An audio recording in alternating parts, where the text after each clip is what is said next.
Ndabasuhuje mwese kugeza ubu u Rwanda rwatangiye kwitegura kwakira abimukira abaturuka mu gihugu cy'Ubwongereza, ndetse amakuru yizewe nuko mu mujyi wa Kigali hamaze gutegurwa inzu zigera kuri 5 zuzuze ibisabwa kugira ngo zakire abimukira. Zimwe mu nzu zizakira ababimukira harimo iyitwa Hope House. Ni inzu iherereye mu murenge wa Kinyinya. Iyi nzu ifitwe mu nshingano n'umuryango w'abanyeshuri barokotse Jenoside yakorewe Abatutsi ARG, yahoze yifashishwa mu bikorwa byo gucumbikira abanyeshuri barokotse batagira imiryango. Kuri ubu rero Hope House yamaze gutunganywa neza kugira ngo izabashe kwakira ababimukira. Bikaba biteganijwe ko iyi nzu izamucumbikira abantu 100 ndetse bakazajya bahabwa ifunguro rya mu gitondo, irya saa sita n'irya nijoro. Kimwe n'abandi abimukira n'impunzi bazacumbikirwa muri iyi nzu, bazaba bafite uburenganzira bwo gusohoka no kwinjira igihe babishakiye. Muri iyi nzu kandi hari gushyirwamo ibikorwa remezo bizafasha abazayituramo kwidagadura. Muri byo harimo ikibuga gito cy'umupira w'amaguru, icya volleyball ndetse n'icya basketball. Bifite kandi ubushobozi bwo kwakira abantu 100, ariko nk'uko byatangajwe muri gahunda ya Hope House bazabugira n'ibindi bitari nkeya kugira ngo bakire abo bimukira, ku buryo nibura gahunda yabo ari ubwo inkunga yaba yabonetse bakongeramo n'izindi nyubako. Indi nyubako izakira ababimukira ni iyitwa Desire Resort Hotel, iherereye Kagugu mu karere ka Gasabo mu mujyi wa Kigali.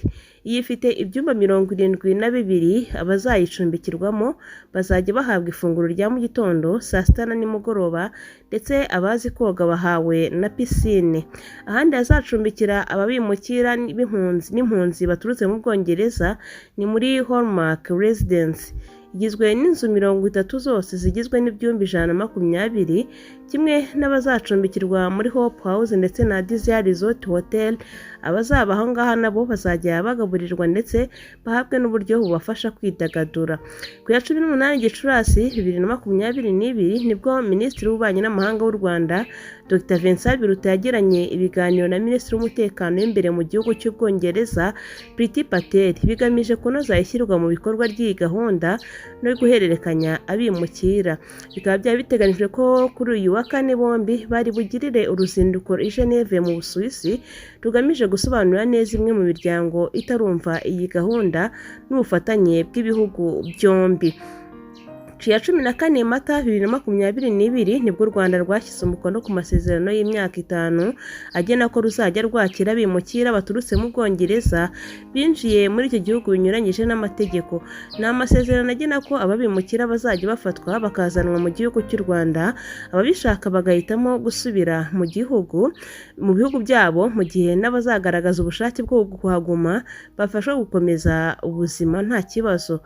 Ku ikubitiro rero u Rwanda rwahawe miliyoni 120 z'amayero hazagirira akamaro izo mpunzi n'abanyarwanda binyuze mu bikorwa by'uburezi mu mashuri yisumbuye, ay'imyuga ndetse n'andi mahugurwa mu masomo y'ubumenyi ngiro.